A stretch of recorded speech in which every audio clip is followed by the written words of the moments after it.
Can you understand what I said? Maybe it's too hard for someone who only graduated high school. A Harvard graduate named Alex looked down on me with such words. It had been a while since I received such a look.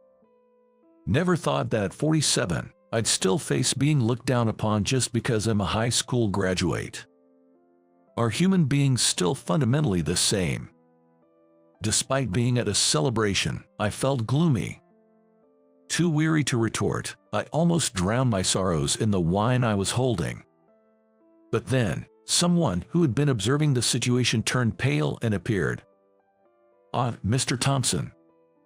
Alex straightened up as he noticed the person approaching, Mr. Thompson, the CEO. However, Mr. Thompson didn't even glance his way and instead offered me a profound apology. "I'm terribly sorry. He is a newcomer. This was highly disrespectful." With such an apology, I felt compelled to reassure him, placing a hand on his shoulder. "No, it's all right." Seeing him after a long time, he seemed somewhat worn out. Who is this?" Alex, still clueless about the situation, received a stern glare from Mr. Thompson. "How rude, Alex. This person is—" Faced with the truth he revealed, Alex's face turned pale. Meanwhile, I found myself reminiscing about the past upon seeing Mr. Thompson unexpectedly. Indeed, a lot had happened. With him and with her. "My name is Michael. Just an ordinary employee at a trading company. I joined this company right after graduating high school.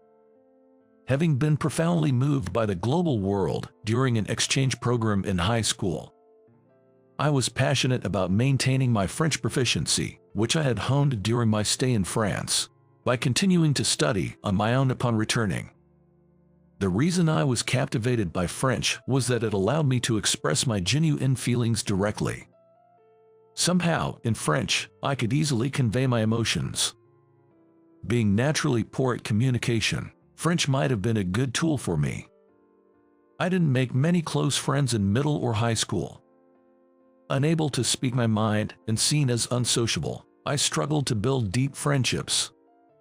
Thinking it would be better to utilize my French skills in work rather than fret over friendships in college, I decided to start working immediately. After all, I didn't need friends to work. With that in mind, I sought out a company that would hire a high school graduate. And I found the ideal one. A trading company that imports raw materials and products from abroad and wholesales them to domestic companies and manufacturers. That was my current company. Given my high school education, the interviewers were somewhat skeptical. Overwhelmed by nervousness, I decided to throw caution to the wind and use French, the tool that allowed me to express my true feelings, to discuss my motivations and aspirations. Apparently, that worked in my favor. Mr. Thompson, who was present during the job interview, took a liking to me, and I was hired on the spot. After the job interview, my heart was racing, but for the first time, I felt acknowledged and resolved to work hard at this company for the long haul. However, I was yet to understand the ways of society. I was unaware of the vulnerable position a high school graduate holds. In my company, which values meritocracy, there wasn't a significant difference in salary between college and high school graduates. But it seemed there were many in the world with strong prejudices. Inside the company, a certain number of people looked down on me simply because I was a high school graduate. Why is someone who's just a high school grad our colleague? Mr. Thompson must have hired you as a joke. Ha, listen, Michael, just don't cause any trouble. That's what someone said to my face. It seems that even as an adult, social interactions are unavoidable. I felt a sense of despair, but unlike at school, one difference was that the results of my work were appreciated, and I could feel that I was contributing to those around me. Studying is for one's own benefit, but work is different. There are clients and customers. Even with communication challenges, as long as you have a certain level of job skills, you are treated as an equal. that motivated me to devote myself to my work. My job as a procurement officer mostly involved communicating with overseas suppliers, which also helped ease my mind. Years passed as I worked tirelessly. I turned 25. Finally, younger juniors started to join, and as I began to accumulate experience as a working adult, I had a fateful encounter. It was with a woman named Emily.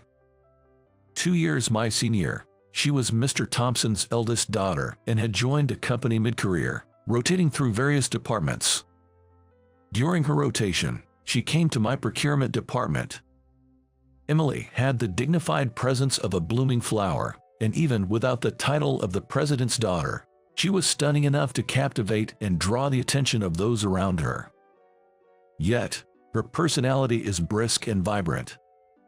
She has both courage and physical strength. I was moved by the existence of such a beautiful and straightforward woman. She had apparently been working at another company for social experience until then. Her joining her father's company mid-career implied that she was being groomed for a leadership position, perhaps even as the future president, a fact that was apparent to everyone in the company without needing to be stated. She was out of my league, as different as night and day. I merely admired her from afar. However, being a young woman, she faced her fair share of resistance. I refused to be ordered around by such a young girl. So this place is just another hereditary system. So much for meritocracy. Despite her clear capabilities, the voices of dissent never ceased. This was likely also due to the fact that women's advancement in society wasn't as accepted as it is now. I hoped those voices wouldn't reach her. Yet, one day, I found her in tears in a corner of the break room. "What's wrong?" "Oh, Michael." I couldn't help but speak to her. She hurriedly wiped away her tears. The faint streaks of tears betrayed her sadness and frustration. How embarrassing, being seen like this. "Did they say something to you again?" "It's just some outdated men. You mustn't become like them, Michael." Despite her junior status, she tried to maintain her composure in front of me. Her usually bright demeanor made her seem all the more fragile, and I strained to find words of encouragement, though I wasn't used to offering them. "Emily, you're my role model. Please don't give up." "A role model? Me, being a newbie?" "Please don't call yourself newbie." I firmly rejected the self-deprecating term she likely picked up from some unkind colleagues. I wanted to convey that she didn't deserve to be so hurt. "I know you care more about this company's future than anyone, and work hard for it." "Really? I've seen you staying late to help other employees, and studying to cover areas you're not familiar with. I even know you've been thinking about future business plans for this company." "What? How did you know that?" Her surprised expression was endearing, and I couldn't help but laugh. "I saw some documents on your desk. You really should tidy up your desk, Emily." "Oh no, you saw that." She blushed unusually, speaking in a soft voice. "It's presumptuous, isn't it?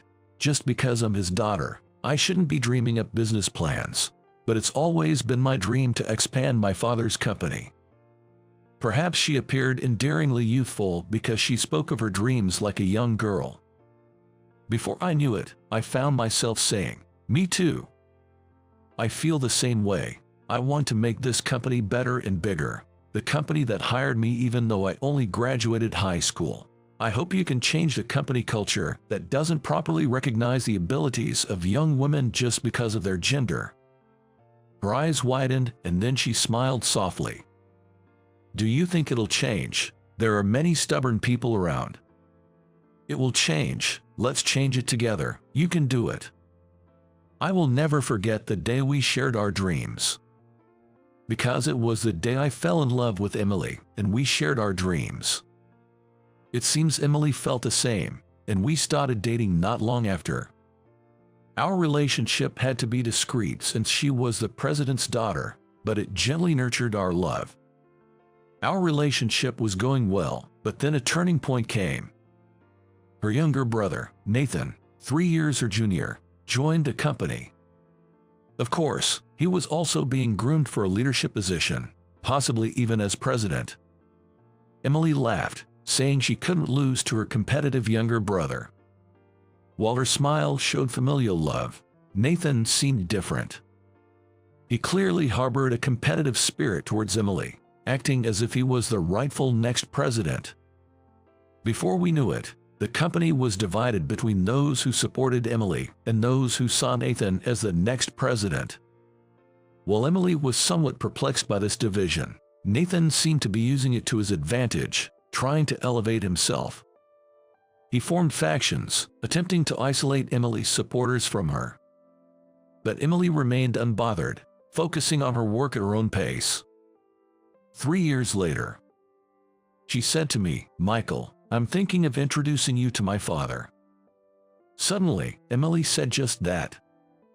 Of course, we were dating with marriage in mind, so I knew eventually we had to talk to our families. But it seemed like bad timing. "What will Nathan say if you introduce me now?" "Oh, I won't let him oppose us. This is about you and me. My father likes you, and while he may be surprised, I don't think he'll object." I was always amazed by Emily's confident demeanor. Indeed, just as she said, Mr. Thompson, although surprised, warmly accepted our relationship. Mrs. Thompson, Emily's mother, felt the same. However, Nathan was clearly against our marriage. "Are you trying to angle for the president's position?" "Absolutely not. If anyone's going to be president, it should be Emily." My response seemed to irritate him even more. Nathan, who had never even considered me a threat, started treating me like an enemy. He used his allies to harass me. But such nuisances hardly pained me, especially when compared to the profound grief that was to come. Compared to the immense pain that followed, such harassment seemed trivial. This significant ordeal occurred around the time Emily and I got engaged and began our life together. Emily passed away suddenly.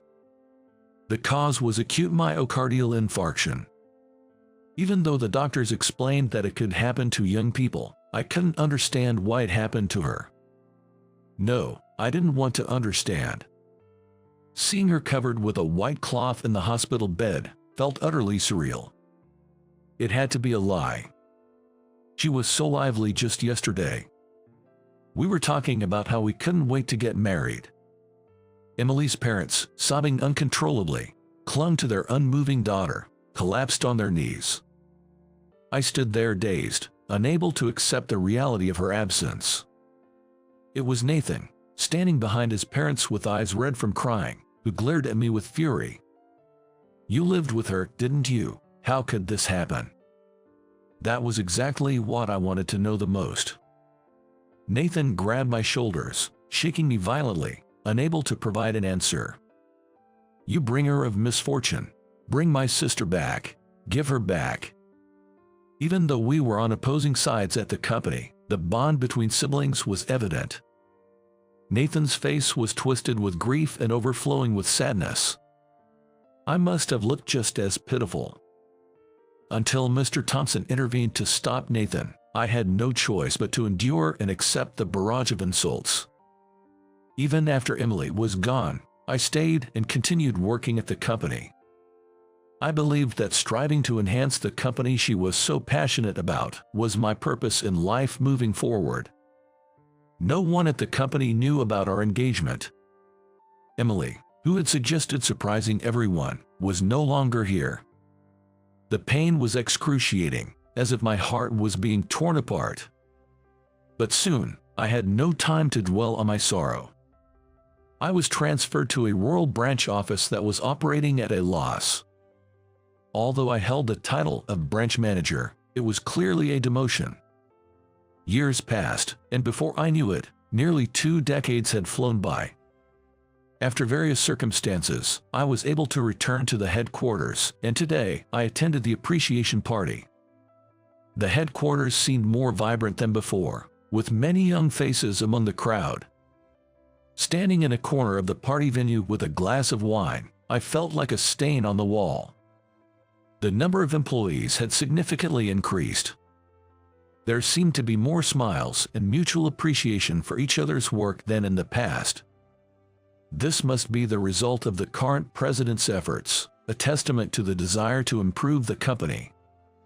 As I was lost in thought, someone approached me, saying, "Oh, I haven't seen you before. Are you from one of the branches?" It was Alex. He was a mid-career hire, tall and charismatic, somewhat reminding me of Emily in his earlier days. Maybe that's why I let my guard down around him. Even when he asked a blunt question like, "Which university did you attend?" I answered without hesitation. "I didn't go to college. I started working here right after high school." Upon hearing this, Alex's attitude changed dramatically. "Oh, I see. I graduated from Harvard, and I've never met someone like you before. I didn't know this company hired high school graduates." I didn't quite grasp what he said at first. But when he began to laugh and suddenly started speaking in French, I was taken aback. "Do you understand what I said? Maybe it's too hard for a high school graduate." I couldn't understand why he suddenly switched to French. Looking down on me, Alex brushed back his hair and said, "I was hired for my proficiency in French. Between us, Mr. Thompson personally mentioned that we're opening a branch in Belgium soon." He was openly sharing confidential company plans, revealing he was quite indiscreet. Feeling disheartened, I aimlessly swirled my wine, wondering what to do. Emily struggled simply because she was a young woman. And here I am, still looked down upon as a high school graduate by a young newcomer, even at this age. Will societal prejudices and unfair treatment ever change? Is this just the way it is? But then, someone appeared. It was the current president of the company, Nathan. "Ah, Mr. Thompson." Unaware of everything, Alex smiled upon seeing Nathan, who had promoted him. Without even glancing at Alex, Nathan apologized to me, causing Alex's eyes to widen in shock. "I'm terribly sorry. He's a newcomer and has been quite rude." Nathan had become the new president 3 years ago. He seemed more dignified and seasoned, bearing the weight of his responsibilities. "It's all right," I reassured him, and Nathan slowly lifted his head, looking apologetic. Who is this person?" Alex, still confused about the situation, was met with a stern glare from Nathan. "Disrespectful, Alex. This is Michael, my brother-in-law." "Brother-in-law?" Alex exclaimed in surprise. Referring to me as a brother-in-law might not be entirely accurate. After all, we were only engaged and never had the chance to register our marriage. However, Nathan cleared his throat authoritatively and delivered a final blow to Alex. "Furthermore, Michael will be the head of our new Belgium branch. In other words, your boss." "What?" Alex was taken aback. Facing him, who had been subjected to unfortunate mockery, I introduced myself in French with a slightly mischievous tone. Alex's French from earlier would have been difficult for a native speaker to understand. I aimed to set a good example with my clear pronunciation. As I finished, contemplating whether Alex should attend our in-house language program, he clapped exaggeratedly. "Wow, Michael, your French is incredible. I look forward to working with you." His flattery brought a wry smile to my face. It seemed Alex was easily swayed by status and authority. Though I had my doubts about him as a subordinate, I smiled and said, likewise, out of respect for Nathan standing beside me. Afterward, Alex quickly disappeared into the crowd at the party venue, and Nathan and I found ourselves standing side by side against the wall. Looking at the employees from afar, Nathan let out a sigh. "Really, I'm truly sorry, Michael." "Don't worry about it, Mr. Thompson." "Mr. Thompson, it still feels strange." At that moment, Nathan took a sip of his wine.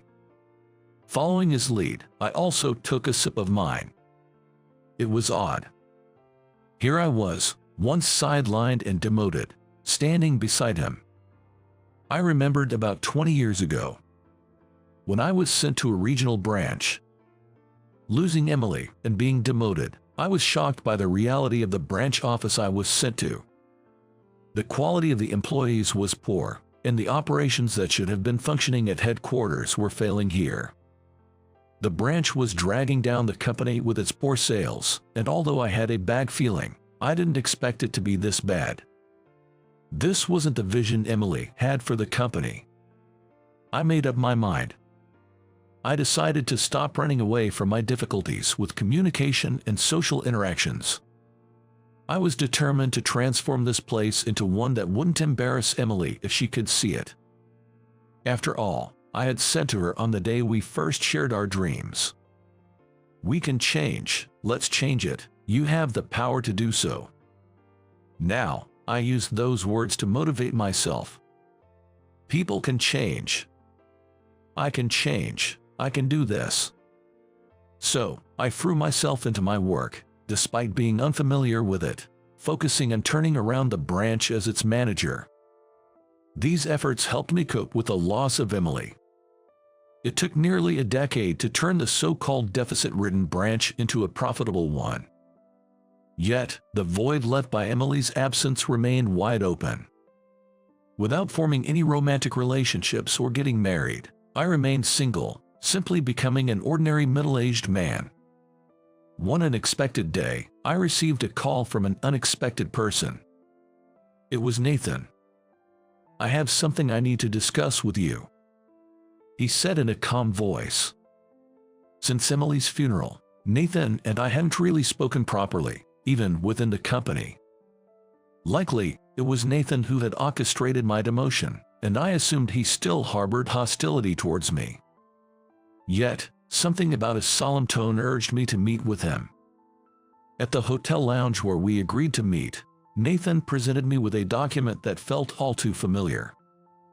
"Is this something Emily created?" I asked. "So, you knew about it too. This future business plan," he confirmed. How could I forget? It was a remnant of the day Emily and I first shared our dreams. I had only glimpsed it once on her desk, but there was no mistake. Hesitantly, I picked up the document Emily had made. Facing me, Nathan seemed to muster all his courage to apologize. "Michael, I wanted to apologize to you. That's why I asked you here today. I'm truly sorry."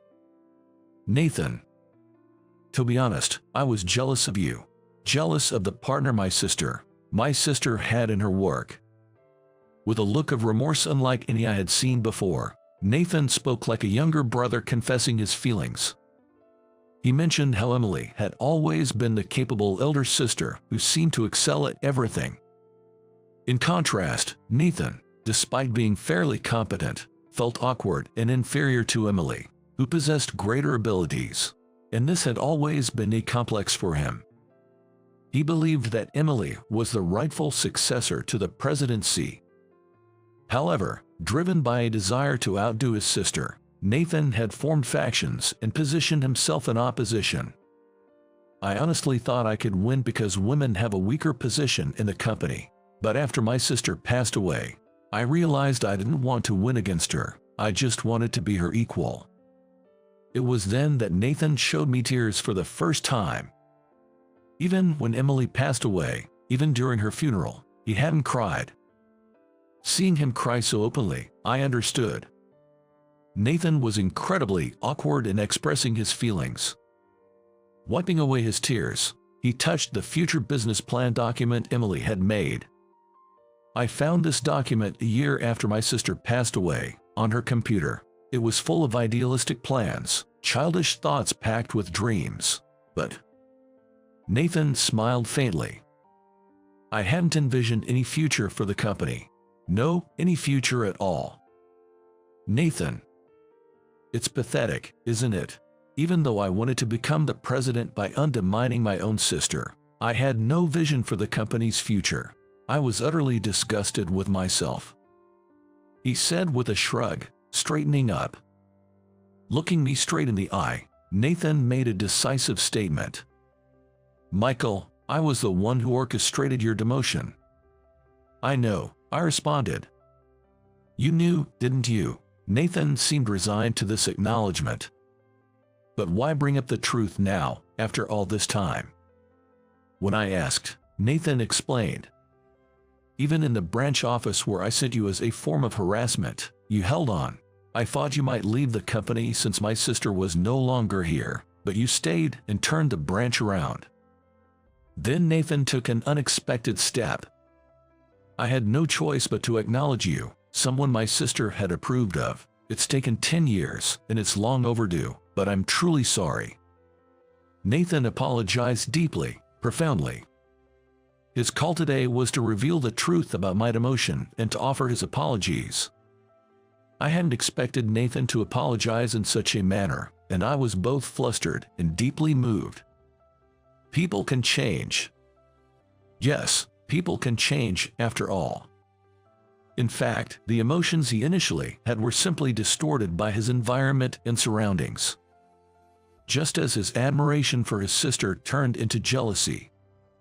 Yet, with the right trigger, perhaps it's possible to return those feelings back to their original state. As Nathan is demonstrating now. Nathan, please don't apologize. I don't hold any resentment towards you. But still. Actually, I'm grateful. The branch I'm managing might be challenging, but it's undergoing positive changes. We have a significant project lined up for next month. I'm working with a sense of purpose now. Michael, you are something else. I picked up the future business plan that lay on the table. Then, I made a bold proposal. Nathan, what do you say we bring this future business plan to life together? What? This is Emily's, your sister's dream that she left behind. I've just realized that I want to make it happen together with you. For the first time, I saw Nathan's jaw drop in surprise. His tears, apologies, and now this astonished expression were all genuine facets of him. And then he revealed yet another new aspect of himself. Really, you are something. It was a very gentle smile. That smile, reminiscent of Emily in some way, almost brought me to tears as well. Thus, Nathan and I began working secretly on Emily's future business plan. While the plan to expand branches internationally might seem straightforward, every aspect of it reflected Emily's character, which delighted me. We created language programs that employees could easily engage with for learning, and reformed the evaluation system to improve communication within the company. Each initiative was a vision Emily would have wanted to see realized in the company. Nathan and I, over time, brought these ideas to fruition. I took charge of creating the language program and arranging instructors, while Nathan primarily handled the overhaul of the internal evaluation system. It felt as though I was working alongside Emily. Together with Nathan, her brother, we fulfilled the dreams she had chased. The gaping hole in my heart began to close, bit by bit. Emily, you must still be cheering us on. The future business plan she created is stored in my desk. The times I spend reading it over become precious moments of communication with Emily.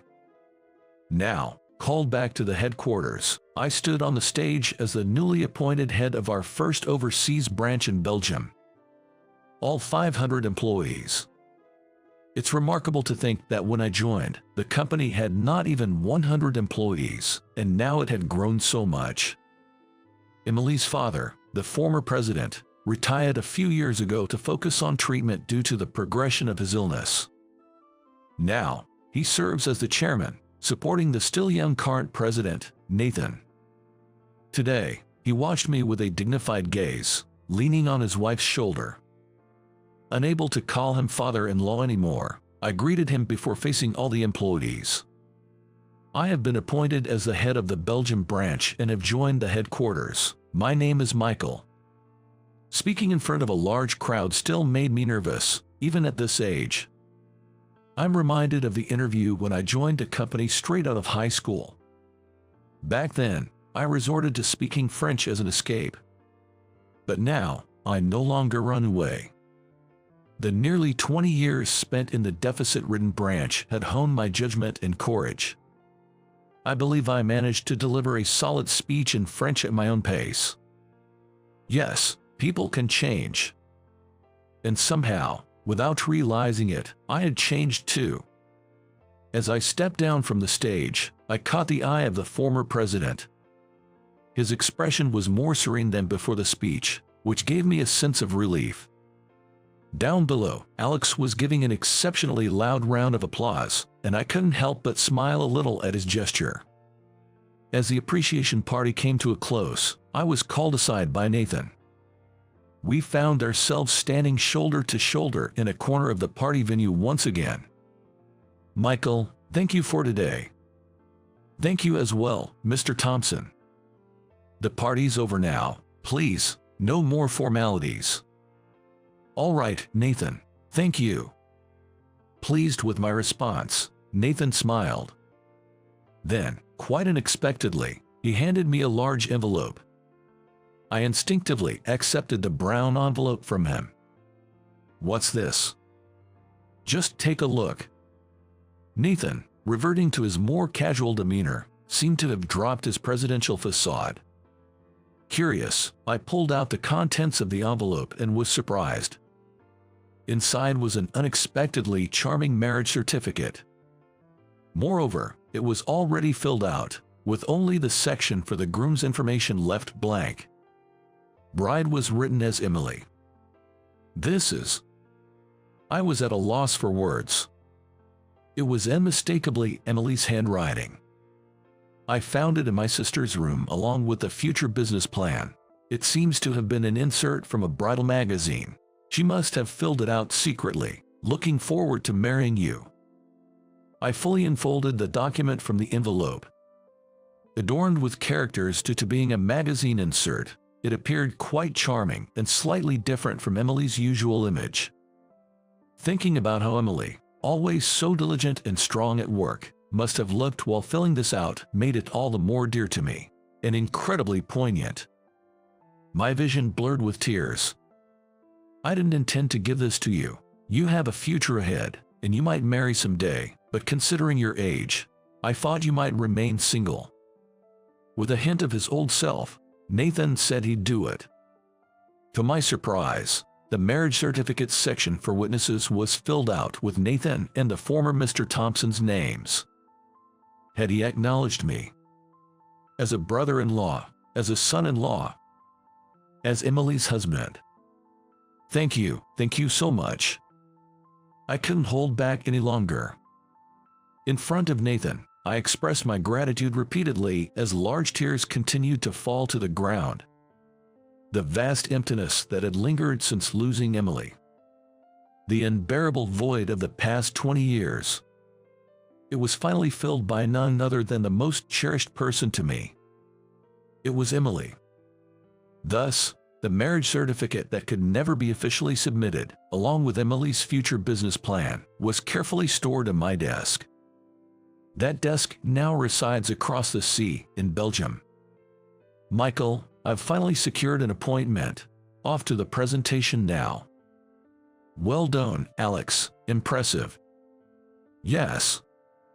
Our small but mighty team at the Belgian branch, not even 10 members strong, was just getting started.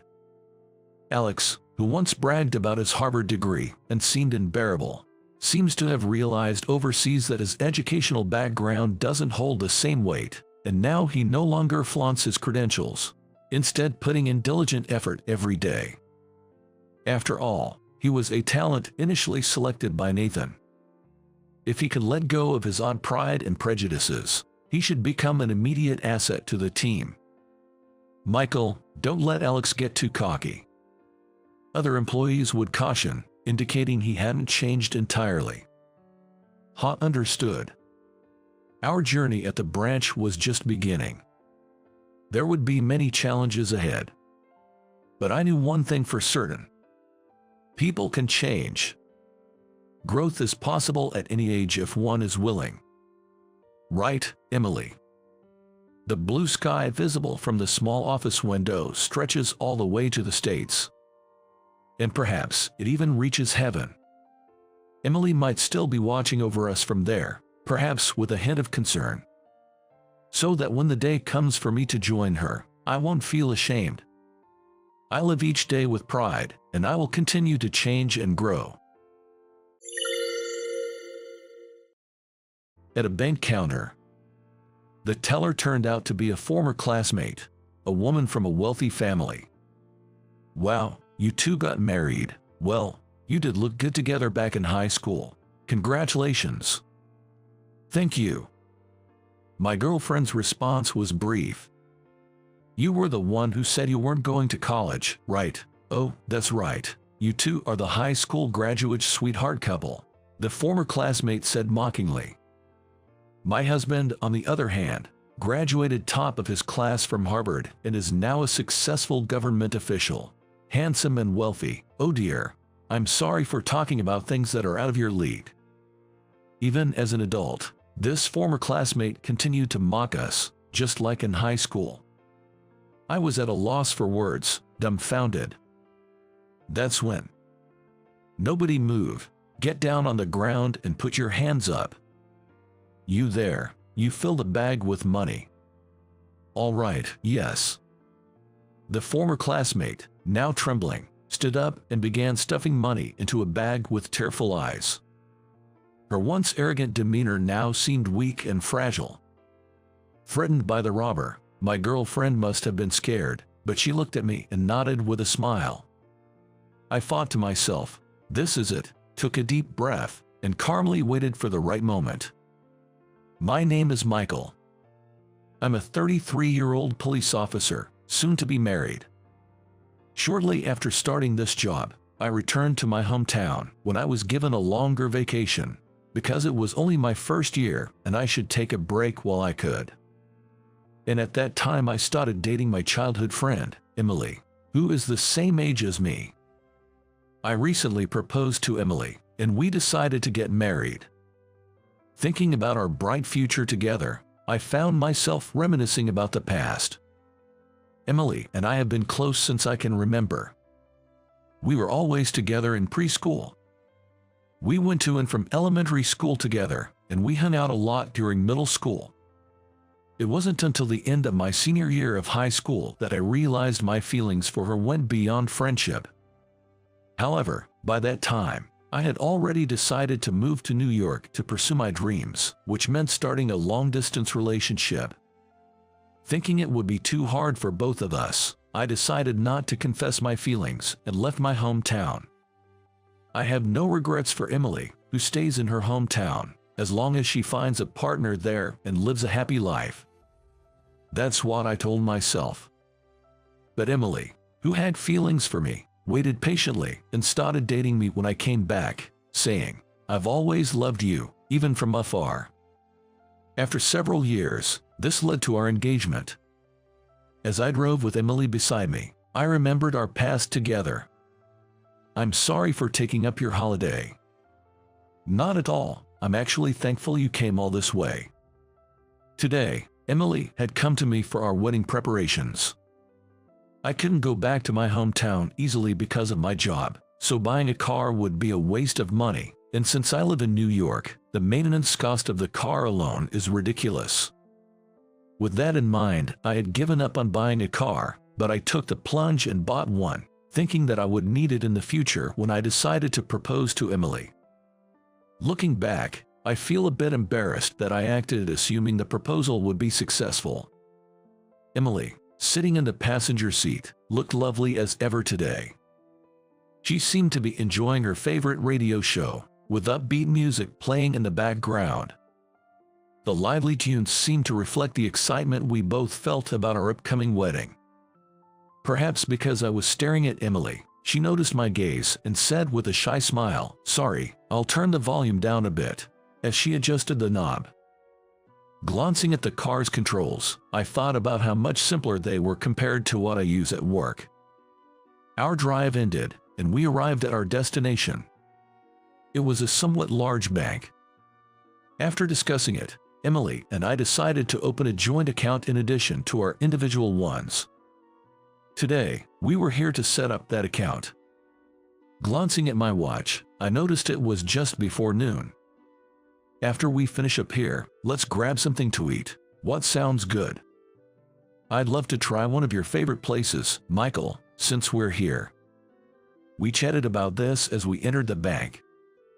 It's a good thing my day off fell on a weekday, but it's pretty crowded, isn't it? Wondering how long we'd wait, we took a number and sat in the waiting area. Looking around while chatting with Emily, I noticed the diverse clientele. An elderly man with a cane, supported by an elderly woman. Likely his wife. A young man with glasses, furrowing his brow as he read through some documents. Probably something to do with taxes, I guessed.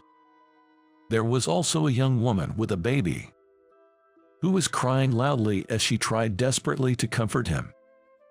Amidst all this, numbers were being called, and a female bank teller was busy attending to customers. "Hey, are you listening?"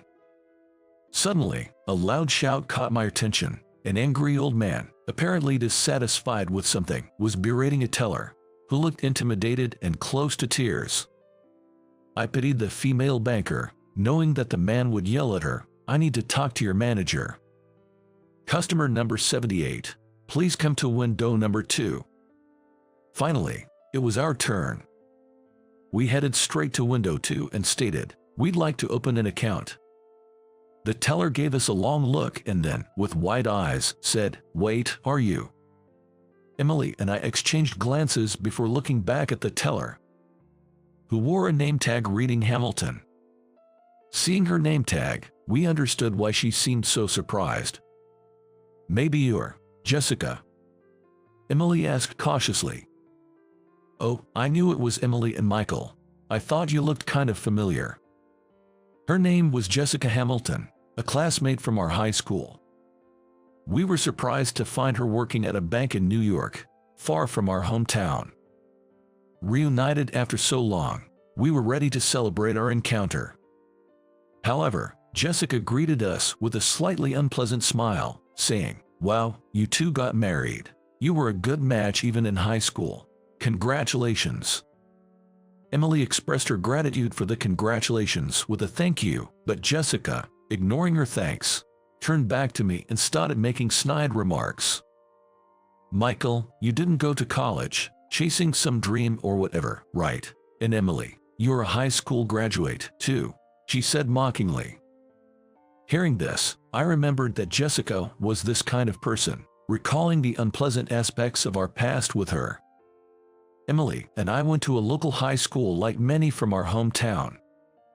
During my freshman year, I did not take the same classes as Emily. There were a lot of girls in the classes I was taking. Among these girls, Jessica acted as the leader. Apparently, she came from a well-known wealthy family in our area. She was wearing a luxury brand coat and expensive jewelry, and even her lunchbox looked like a deli from a high-end hotel restaurant. So much so that I could tell just by looking at her, oh, she's rich. Jessica was known for her excellent grades and athletic abilities. With all due respect, if I were to evaluate her appearance, she was considered one of the most beautiful girls in school, truly top level in terms of appearance. But she was what you call a girl with good looks but bad character. With an excessive desire for others to admire her, she wore luxury items and bragged about them all the time. After high school, she planned to attend university and then lead a glamorous life in New York, something she often mentioned to her friends. While I thought someone as smart as her could indeed achieve that, her arrogance made me not want to be a person like her. Unfortunately, Jessica and I were together in most of our classes during our sophomore and junior years. As the time to decide on our futures approached, Jessica's brooding intensified. "I'm going to Harvard, my SAT scores are fine, my GPA is perfect, and my dad is an alumnus. It's practically sure thing," she'd proclaim loudly to our classmates. "Jessica is amazing. That's Jessica." I thought she was someone who wanted to be admired by others anyway when I saw her snickering at the praise of those around her like that. But in fact, considering her grades, she was as competent as she boasted. which made me feel frustrated, like jealousy. Our first interaction with Jessica happened by chance in the hallway while Emily and I were talking, and Jessica, boasting as she walked through various classes, spotted us. Jessica, upon spotting us, approached with a smug grin. Jessica teased, "Hey, are you two dating?" Concerned that rumors might trouble Emily, I quickly clarified, "No, that's not it. We're childhood friends." I regret now that Emily seemed a bit saddened by my response at that time. Disinterested, Jessica said, "Boring," but then turned to me, fishing for compliments. "So, Michael, which university are you applying to?" "I'm, of course, going to Harvard." I honestly replied, "I'm not going to college." Jessica laughed. "What?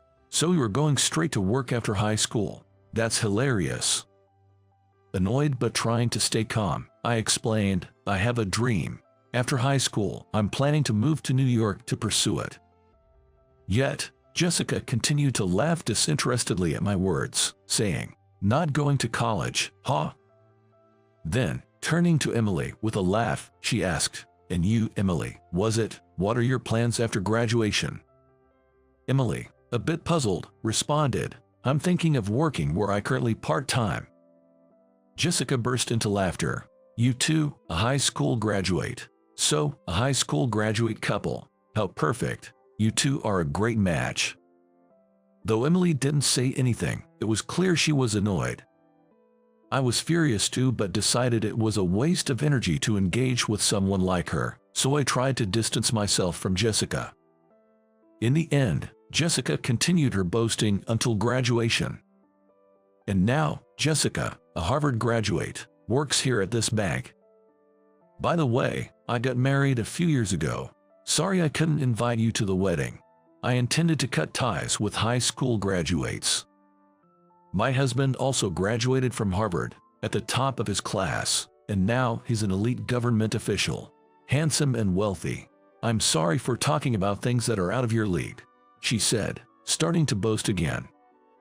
Jessica went on, "So, how about you, the high school graduate couple, struggling to make it rough tomorrow? Need me to treat you tonight?" As I endured Jessica's snide attitude and was about to calmly explain with a "no, actually," a scream suddenly pierced the air from somewhere. Turning towards the sound, we saw a masked man holding a knife to a young woman, taking her hostage and shouting, "Nobody move. Get down on the ground and put your hands up." The knife was pressed against the hostage's neck, and it was clear any resistance could have dire consequences. While the customers panicked, a bank employee shouted, "Please remain calm for your safety. Follow his instructions," and everyone complied, including Emily, Jessica, and me. I couldn't see Jessica from behind the counter, but I could hear her trembling voice. "Why is this happening to me? Why?" Emily looked at me anxiously. "Michael, it's okay, let's just stay put for now," I whispered to calm Emily, and kept an eye on the man. The man dragged the hostage to the counter, threw a large bag on it, and yelled, "Fill this up with all the money you have." "All right, yes." The bank teller from before, who had been yelled at by the old man, responded tremblingly. I felt sorry for her unlucky situation but had to hold back from intervening. As the teller hesitated, the robber shouted, "Hurry up!" Crying, she began to fill the bag with money, saying, "Okay," but soon after, she suddenly collapsed, appearing dizzy. The robber became enraged. "What the hell? Are you kidding me? You don't care what happens to the hostage." Someone, possibly a manager, explained. She passed out. The robber, clicking his tongue, pointed the knife at another employee. "You there, you take over and fill the bag." "Huh?" A stunned voice nearby responded. It was Jessica who was chosen. Frozen and unable to move, Jessica was forced into action as the robber pressed the knife closer to the hostage and shouted, "Hurry up!" "Oh yes, yes." Trembling, Jessica stood up and started filling the bag with tearful eyes, occasionally glancing at us. Even someone as proud as Jessica was scared, and seeing familiar faces might have been her way of seeking comfort. I was conflicted. I've always thought of Jessica as unpleasant, always boasting about something, and sometimes belittling others like earlier. But seeing Jessica working in tears under the threat of a robber, she looked no different from any ordinary woman. Sensing my hesitation, Emily looked at me and held my hand. Probably scared herself. Yet, when she saw my face, she nodded with a reassuring smile. In my heart, I resolved, well, it's my day off, but I can't just stand by, let's do this. I took a deep breath and calmly waited for the right moment. The robber was unpredictably pointing the knife at Jessica and then at the hostage. With a counter between them, threatening Jessica with a knife was more of an intimidation tactic, as a direct attack wasn't feasible. If Jessica were to panic and fall, it would be even more difficult for the robber to reach her. This meant the robber couldn't attack Jessica without taking the risk of jumping over the counter. Therefore, the hostage was in the most danger. The opportunity would come the moment the robber pointed the knife at Jessica. I continued to study the man's behavior. His tone of voice, height, gestures, and the way he walked. He seemed to be in his 60s or 70s, suggesting a likely lone offender. It was a risky bet, but I could potentially overpower him. Just as I thought this, the robber, growing impatient, pointed the knife at Jessica again, shouting, "Hurry up!" Deciding now's the time, I charged at the robber, tackling him in an effort to forcefully separate him from the hostage. I managed to push the hostage to safety and confronted the robber one-on-one. I disarmed him, twisted his arm behind his back, and brought him to the ground, ensuring no one else was hurt. "Tillotson Jessica," I said, "call the police." But Jessica seemed confused, repeating, What? In desperation, I yelled, "Jessica." Finally snapping to attention, she responded, "Oh, okay, got it," and started to act. The thwarted robber, now reported to the police, broke down in tears. I had acted on the assumption that he was working alone, but I remained vigilant just in case. I checked the surroundings cautiously, but no one else seemed to be causing trouble, reassuring me that it was indeed the lone perpetrator. After a while, the police arrived and took the robber into custody. As the scene calmed down with the arrival of the police, Jessica approached me. Still shaken by the threat. Trembling, she asked, "Who are you, really? Your actions, they weren't like those of an ordinary person. To be honest, it was quite impressive." I hesitated, wondering if she would mock me again, but decided to be honest, seeing she wasn't in a state to do so. "Actually, I'm a member of the SWAT team, which is a Special Forces unit at New York City Police Department," I explained. "I've always been more athletic than most. I was always the fastest runner, played harder than other kids, and although I got minor injuries, I never broke any bones. My parents told me I was a wild child who loved physical activity. During a family vacation in elementary school, we encountered a standoff incident. It was summer, and there were many families around. The sound of the perpetrator's warning shots made the children cry. Parents, trying not to provoke the perpetrator, desperately tried to calm their children, creating a tense atmosphere filled with despair. Yet, I remained calm. I intuitively felt the panicking wouldn't help and stayed quiet. Holding my mother's hand as she comforted me, I waited patiently for help to arrive. Eventually, a SWAT team appeared and swiftly apprehended the perpetrator. To me, trapped in a dire situation, they seemed like heroes. That experience inspired me to join a Special Forces unit myself, aiming to help many people. Determined to join the Special Forces, I began to train both my body and mind, aiming for higher goals. Being naturally athletic, I started training, and my friends joked it would be double advantage. While being good at sports became part of my identity, I made sure not to become just a musclehead and worked hard on my studies too. However, I was a little jealous of Jessica in high school because I couldn't match her in studies. I decided to go to New York as a high school graduate to fulfill my dream as soon as possible. Jessica would mock me for being a high school grad, but it was merely a mild annoyance to me, as I had also been working on my mental strength. Unlike me, however, Emily would sometimes end up crying because of Jessica's words. I would comfort her, and that helped Emily recover. It was during these times that I began to see Emily as more than a friend. I wanted to protect her, cheer her up, and see her smile. Gradually, I started showing my affection for her. Despite various hardships, I eventually joined the Special Forces Unit, a long-held dream of mine. Alex, a classmate from the police academy, was a true friend through thick and thin, sharing laughs and even occasional arguments. Without him, I might have given up on my dreams. After graduating from the police academy and getting officially assigned, I took a long break to report back to my parents, during which I reconnected with Emily, and we started dating, eventually deciding to get married. Soon, Emily will move to be with me, and we'll start our life together. That's why we were at the bank, to open a joint account for our future together. Upon learning about my true identity, Jessica was astonished. "Can't believe you're in the Special Forces," she murmured. Actually, when I first came to New York, I was abducted because I was from a wealthy family, but I was saved by the people from Special Forces Unit, so I've always been grateful to them. Jessica mentioned she has always been grateful to the Special Forces because of that experience. She apologized to me for her past rudeness, and also said sorry to Emily.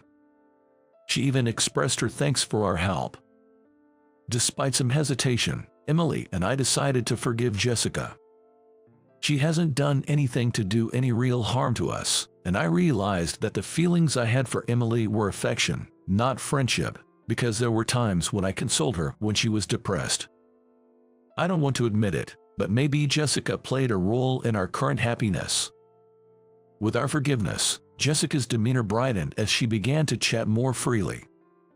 Jessica laughed. "I still work under my maiden name and haven't really announced my marriage, so it's understandable. But now it's Foster, Jessica Foster. Nice to meet you again," she reintroduced herself warmly. Then, a police officer who had come in response to the call approached us and saluted me. Looking closer, I saw it was Alex, an old friend from my days at the police academy.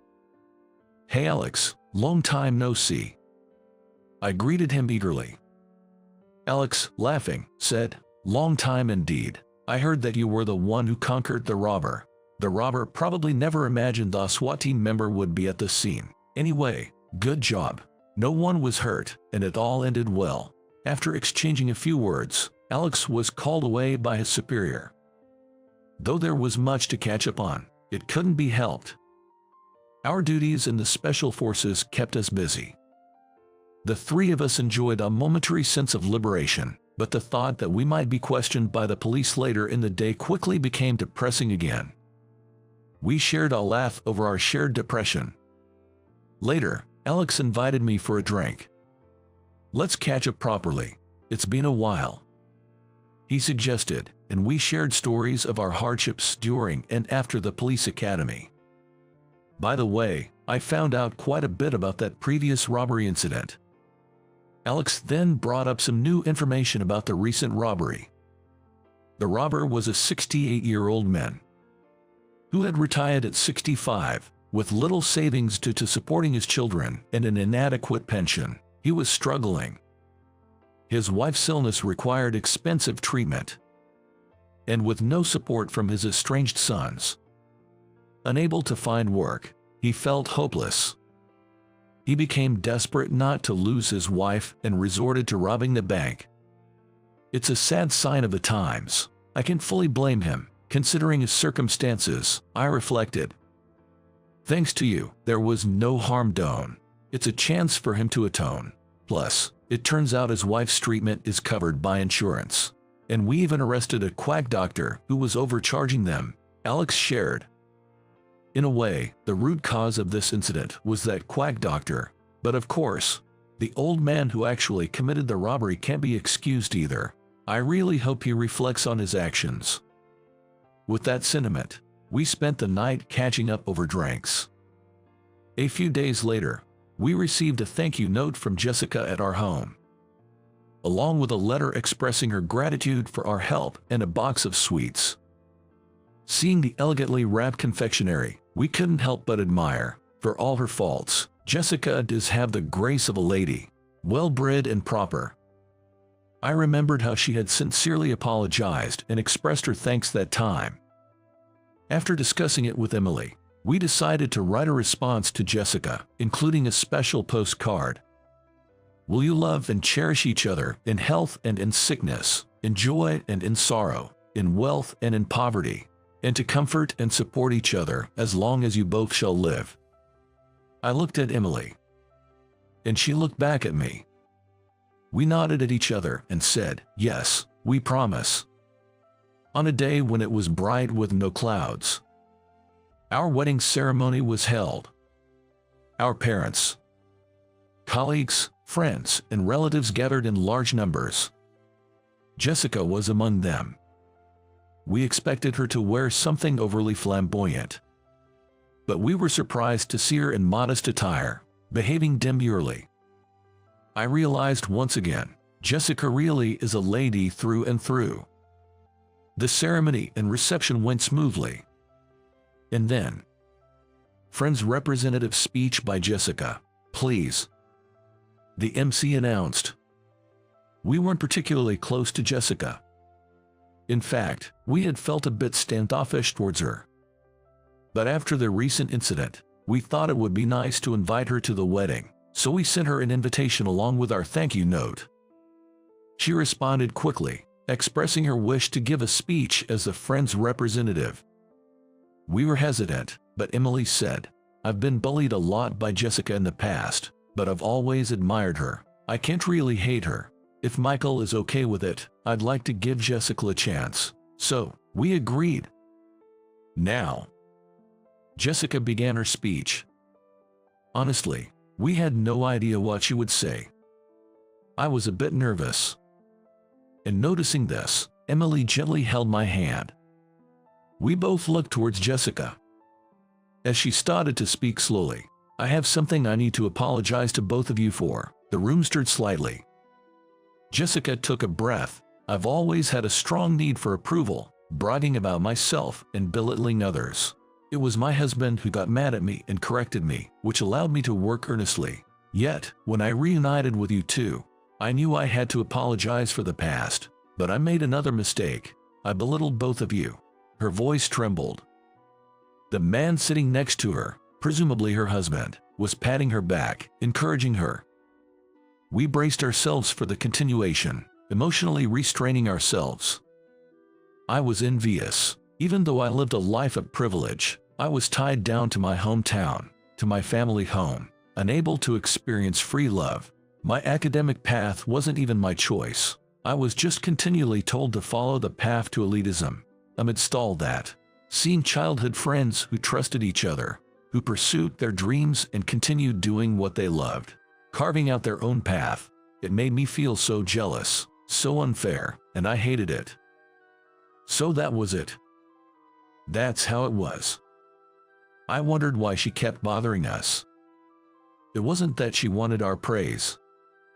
Just like I envied Jessica's academic abilities, she harbored jealousy towards us.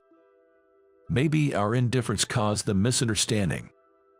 When we reunited, I should have simply congratulated you on your marriage. Instead, I fell back into my old high school ways, belittling and looking down on you and boasting. Even as I spoke, I felt increasingly empty inside. It was around that time that the incident occurred. You may have seen it on the news, the attempted bank robbery. Many of you might know, but it was Michael who played a crucial role in apprehending the perpetrator. A murmur of wow rose from the crowd. People close to me or those familiar with me knew the story, but it was probably new to Emily's friends and distant relatives. The police special forces unit that once saved my life. He achieved his dream.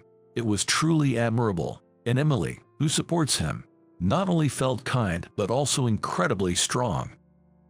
Both of you have accepted my apologies and gratitude. I sincerely wish for your eternal happiness. I want to use this opportunity to apologize once again for everything up until now, and congratulations on your marriage." The venue fell silent. Yet, Emily started to clap. I joined in, clapping as loudly as I could, and soon, a wave of applause filled the venue. "Thank you very much. Now, we'll proceed to the next Friends representative speech by Alex," announced the MC. As if he had been waiting for his cue, Alex, who had been standing by, came forward. Emily and I exchanged surprised looks and laughed together. Alex then lightened up the atmosphere, ensuring the wedding ended on a high note. It was such a happy and fun time. Holding Emily's hand, her eyes teary possibly from joy, I felt a glimpse of our happy future together. I pledged once more, as a member of the Special Forces, to protect people, and as myself, the individual, to protect Emily. Leave the woman and go away, old man. I was picked a fight by the mafia at the airport while heading for a company pleasure trip. Even the boss's daughter Emily got involved, though she just came to help. But she didn't flinch at all, despite facing 5 mafia members. Instead, she was determined to confront the men. "Bring your boss here." Then, the mafia boss appeared in front of us. However, his knees began to tremble at the moment he saw Emily's face.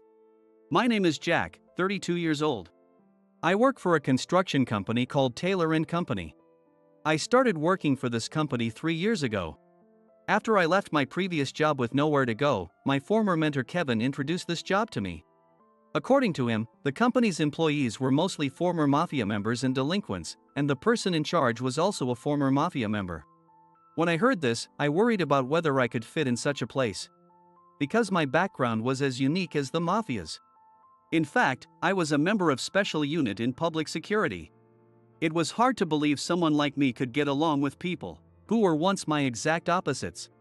Kevin had understood my situation, so he concealed my background and told them that I was a former mafia member. I hadn't been pried into my past by the employees at the company, although I was worried about playing the role of someone who was once on the wrong side of the law. Instead, the company was a supportive environment where everyone helped each other out. The employees were determined to live properly in this second chance they were given, even though they had troubled backgrounds. It was like a rehabilitation facility where everyone was working towards the same goal. Leading the company's workers was Emily, the acting president, who was only 29 years old. George Taylor was her father and the company president, but he was hospitalized due to his health problems. So Emily was leading the company instead of him, though it was dismantled by the government. There was once a mafia organization called the Liberty Syndicate, which held significant power in the country's underworld. I heard that Mr. Taylor was also an executive in the Liberty Syndicate before founding this company. He started Taylor & Company to help people excluded from society integrate into the general workforce, since he felt responsible for the harm they caused to the society. I used to think of mafia members and their associates as bad people, but working with them changed my mind.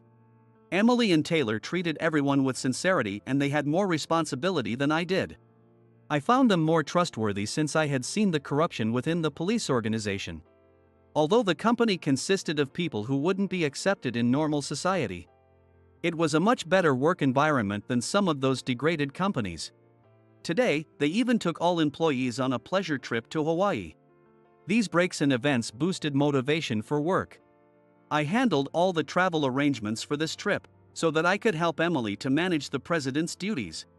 Having someone like you who can handle office tasks quickly is a big help. Our guys are strong, but they're not good at this kind of thing, said Emily. If there's anything I can do, just let me know. Thanks, I appreciate it. But honestly, you don't seem like a former mafia member at all. When she laughed and said that, I felt a chill inside. I tried not to give off any vibes of my former public security role, but I didn't really know what those vibes were. So, I often just ended up being myself. After finishing the check-in at the airport counter, we were heading back to where everyone was waiting. A group of 5 rough-looking men lined up behind me, and one of them started verbally abusing the female staff at the counter.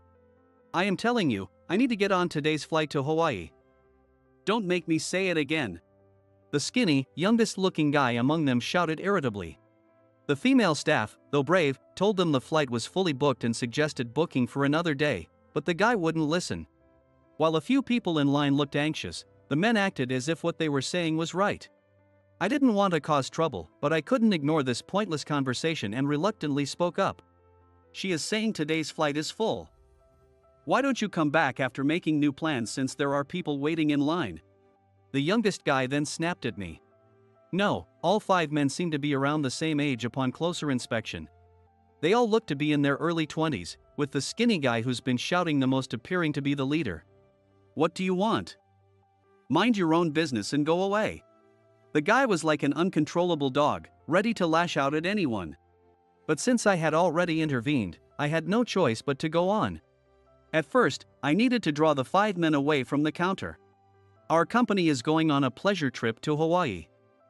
We don't have time to deal with you. I waved the stack of plane tickets for all the employees as I walked away from the counter. The men started following me as if they were lured by the bait. The check-in process resumed, and the people in line looked relieved. Now, I just had to stall until someone came to help, but security was nowhere to be found. Give us those plane tickets. We're the mafia. The guy glared at me and stepped closer. Calling themselves the mafia in public either honest or just stupid? I responded firmly. Of course not. What nonsense are you spouting in public? This is a law-abiding country. If you cause trouble, the police will arrest you. Even if they were mafia, they were probably low-ranking. I thought mentioning the police should deter them. But I was naive. The men were dumber than I thought. Do you think we can be mafia if we are scared of the police? Get him. At the leader's command, the other 4 surrounded me. I clutched the tickets tightly to prevent them from being snatched away. Then, Emily came because I didn't return soon, so she worried. She immediately sensed the tense atmosphere and stepped between us. What's going on here? She looked at me and the mafia with serious eyes. Although the leader had been glaring at me fiercely, suddenly he wore a silly grin. Not just him, but all 4 others smirked lewdly at the sight of Emily.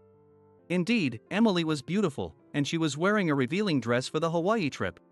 She was wearing a dress with a plunging neckline that she would never usually wear. The dress revealed her ample cleavage, making it hard for the young men not to smirk. I stepped in front of Emily to protect her. Hey, old man.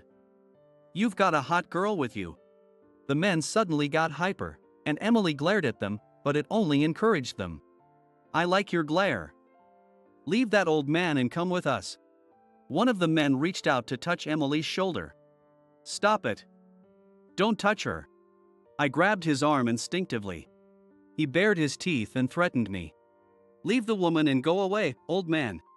The other men joined in. Go away, old man. Leave the tickets and the girl and go away. But Emily silenced them. Shut up. For a moment, it felt like time stopped. Emily's commanding presence left us all speechless. However, the leader quickly regained his composure and said, we're from the Stonehaven gang. The Stonehaven gang was a well-known mafia. However, I heard they've expanded too much and lost control. Their lower ranks were filled with young delinquents like these. Their former prestige as mafia has clearly diminished. Moreover, police crackdowns have been severe, and it caused the shrinkage of mafia's influence. So what? We're Taylor and Company. Don't you dare extort regular people, like some petty crooks. Emily yelled angrily. But the leader just laughed. What? Taylor and Company? Never heard of it. Who's the petty group now? I glanced at my watch. We didn't have much time before boarding. Emily, let's leave these guys and go. If we run, they won't follow. I whispered softly to her. But Emily turned her stern gaze on me instead. Jack. We have to take responsibility by our own way. In her eyes, I saw a resolve far beyond my understanding. I was at a loss for words. Bring your boss here. Emily was standing her ground even in this situation. She lived by the principle of never forgiving those who wronged her allies, and I found the world very different from mine. At that moment, an elderly man with a cane appeared behind the 5 men. I immediately recognized him as Victor, the boss of the Stonehaven gang. I knew his face well from my days in public security. "Why is the Stonehaven gang boss here?" I muttered in disbelief. But then, I witnessed an even more astonishing scene. Though Victor looked like a typical villain, his legs started to shake when he saw Emily's face. "Is that you, Emily? This means, is that George here too?" Victor glanced around warily. I'd heard rumors about Taylor being a formidable figure, but I didn't realize he could make someone like Victor tremble. "No, my father is ill and recovering. I'm running the company now." Victor suddenly smiled, right after he realized his feared opponent wasn't around. "I see, he's sick. That's reassuring." "Oh, no, I'm concerning." Incidentally, Victor was a man who rose from a nameless thug to become one of the foremost mafia bosses in the US, and he also had ties to the mafia in neighboring countries. There were even rumors that he weakened rival gangs by pitting them against foreign mafias and then gradually expanded his own territory. Since Kevin was knowledgeable about mafias, he told me that American mafias functioned as a sort of underground profession, maintaining order among outlaws, though not publicly acknowledged. They adhered to a code of honor, and never interfered with civilians, with maintaining a clear division between mafias and ordinary people. That balance was disrupted as time goes by. One major reason was the recent influx of foreign influences. These new groups had no rules or honor codes. They committed all sorts of crimes for money. Selling illegal goods to civilians and committing violent acts became common. American mafias tried to counteract because they felt that their reputation was at stake, and sometimes it escalated into full-blown conflicts. But they ultimately remained in the shadows. The drive to eradicate all mafias intensified since mafias were ongoing incidents. Although a few mafias survived even after the extensive police crackdowns, most were weakened and resorted to unscrupulous deals with foreign organizations. The old code of honor was all but gone. Victor's Stonehaven gang was said to be filled with foreigners and disposable delinquents. "Sir, it seems your men were harassing ours," Emily said as she walked briskly towards Victor without hesitation. The leader pointed at me and retorted, "Hey! That guy started it first. He was the one who started talking to us." As I looked back, I found him right. It wasn't baseless, but it was me who couldn't tolerate their behavior and spoke up. It was a rash action. By involving myself with the mafia, I ended up causing trouble for Emily. "No, he wouldn't do that. Because I don't teach my people to act that way." Emily said that and laughed. "Oh, just kidding. My father would have said so. But Jack is a principled man, like an old-school cop. He'd never make unreasonable accusations." Being called an old-school cop made my heart skip a beat. Maybe Emily knew my true identity from Kevin. Kevin was the type of person who would confront anyone to protect the security of the United States, and the so-called old-school cop. I was inspired by him and decided to join the Special Forces with the same desire to protect this country. But Kevin had a more critical view of the organization than I did. When I expressed my desire to join the Special Forces, he warned me it wouldn't be easy. At the time, I was too young to understand what he meant. I thought he was referring to the rigorous training and exams. Shortly after, Kevin retired. I met him again a few years later when I just left public security. Jack is a principled man. So if someone was out of line, it must have been you guys. Emily glared at the men with unwavering strength. For a moment, she looked like Kevin. I joined the Special Forces with a strong sense of justice after tough training and exams. However, one incident turned that feeling into distrust of the police force as a whole. I discovered that the core of the United States police force was infested with people pursuing their own selfish interests like leeches. It was an accident during Special Forces training. Actually, a member of the unit caused the incident. It was a shooting incident that took the life of a comrade, but it was treated by the public as an accident. This was done to protect the image of the police force as a whole. At the time, the police were dealing with a series of internal scandals. The incident within the elite Special Forces was something they couldn't afford to reveal, while public trust in the police was plummeting. The details of the incident involved a trainee who couldn't endure the rigorous training any longer, and thought that if an accident happened, the training would be relaxed. During training, he pretended there was an accident and fired a shot, but unfortunately, it hit a comrade. It resulted in the loss of a life. I was with the trainee who caused the incident right before it happened. So I reported the truth to my superiors for the sake of the family of the deceased member. But the news broadcast to the public treated it as an accident, not an incident. When I tried to bring up the truth again, my superior's response was unexpected. Do you want to smear the organization's reputation? I lost faith in an organization that would hide the truth for the sake of their reputation. So, I decided to quit. When Kevin heard about my resignation, he said, "You're really an honest and foolish guy. But a true police officer." Anyway, I abandoned my position in the Special Forces. I was so distrustful of the state organization that I could not be re-employed in a state agency, so I was taken care of by my mentor. I met Emily after that, and she had clear eyes despite her complicated background. After all, the mafia is all about honor. I saw in her the ideals I had been striving for. I don't like dishonorable actions either. They tried to take our employees' plane tickets. Make them apologize for that. And I'll overlook the disrespect towards me. But Victor had his pride as a boss as well. He couldn't just agree to a young woman's demands. Emily, you've gotten quite bold. But I don't acknowledge you. Parents shouldn't interfere in kids' squabbles. Victor said that and turned to leave. Emily threw harsh words at his back. We should apologize if we do wrong to a civilian, even in a small way. We've lived by this code, even if we're outside the law. But it seems you don't understand that. Crap. What does a naive girl like you know about the mafia? The real disgrace is committing crimes for money. That's not the mafia's spirit. Their argument escalated and became an unmanageable situation. Moreover, passers-by were staring at us. Emily, let's stop this. We don't have time. And, wait, what? I realized the plane tickets were gone. I glanced at the leader and found him holding our plane tickets. Our tickets had been snatched without me noticing. When did you steal those? Give them back. Is a mafia a theft now? I shouted at the man. I had no choice but to get them back by force. The entire company's pleasure trip depended on it.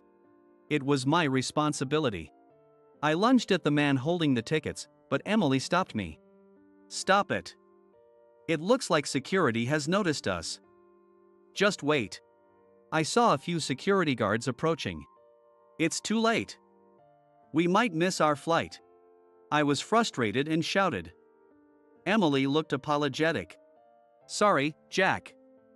You were right. We should have just run. At that moment, I heard a familiar voice behind us. When I turned around, I saw Taylor in a wheelchair, pushed by Kevin. I couldn't help but ask, Kevin? Why are you here? The employees called and told us that you were in trouble. I drove Taylor here because he couldn't come alone. Emily was also surprised. Dad, are you okay leaving the hospital? Yes, I feel great today. Maybe I can join you on the trip. The most surprised person was Victor when we saw Taylor smile. He looked panicked, almost foaming at the mouth. Taylor smiled and said, It's been a while, Victor. I don't know what's going on, but could you let my employees go on their pleasure trip? Emily pointed at Victor's men. They refused to make amends, so I asked Victor to apologize. But he said he couldn't listen to a young girl. Taylor sighed deeply. You really stick to your principles, don't you, Emily? But you can't run a business with such a rigid mindset. We're no longer mafia. We need to find something more important than honor. Emily looked down as she was chastised by her father. Taylor was a calm person. I'd never seen him angry, and everyone admired him. I couldn't believe he was once a mafia boss. Hey! Return the tickets. Now! Victor was sweating and pale and ordered his men. The tickets were safely returned to us. We finally headed to Hawaii, leaving Kevin and Taylor at the airport. It turned out to be the most enjoyable trip of my life. A few days after we returned, news broke about a police raid on the Stonehaven gang's office in Victor's house. It started with a Stonehaven gang member being killed in an attack in the nightlife district, and it sparked internal conflict. A shootout ensued and caused many casualties. Stray bullets injured a passerby, and it prompted a massive police operation and the eventual arrest of Victor and several top members. Kevin muttered while watching the news, "The city will be safer now." I finally asked Kevin about something that had been bothering me. Victor seemed really afraid of Taylor, but I can't believe Taylor was a bad person, let alone a mafia boss. Kevin responded with a sly smile. "You're still as honest and straightforward as ever." I've known Taylor since before I became a cop. I was surprised that Kevin and Taylor had such a long history. Did that mean Kevin had connections with Taylor while he was still a cop? A detective and a mafia boss being friends, it was a world that's hard to imagine nowadays. I don't believe in purely good or bad people. What's important is how they live. I choose my friends based on whether I like their way of life. According to Kevin, Taylor and Victor had a fierce clash back when their gang was torn by internal conflict. Taylor got furious when he found out that Victor had betrayed their code of honor and cozied up to foreign gangs. Victor fled as he sensed danger, but Taylor hunted him down day and night for about a month with a gun. Kevin said that experience traumatized Victor. Taylor couldn't bring down Victor, and that responsibility drove him to leave the mafia. If he had stayed, the American mafia scene might have been different. But honestly, I'm relieved he stepped away. Kevin then revealed that Taylor didn't have much time left to live. 2 months later, Taylor's funeral was held and attended only by family and employees.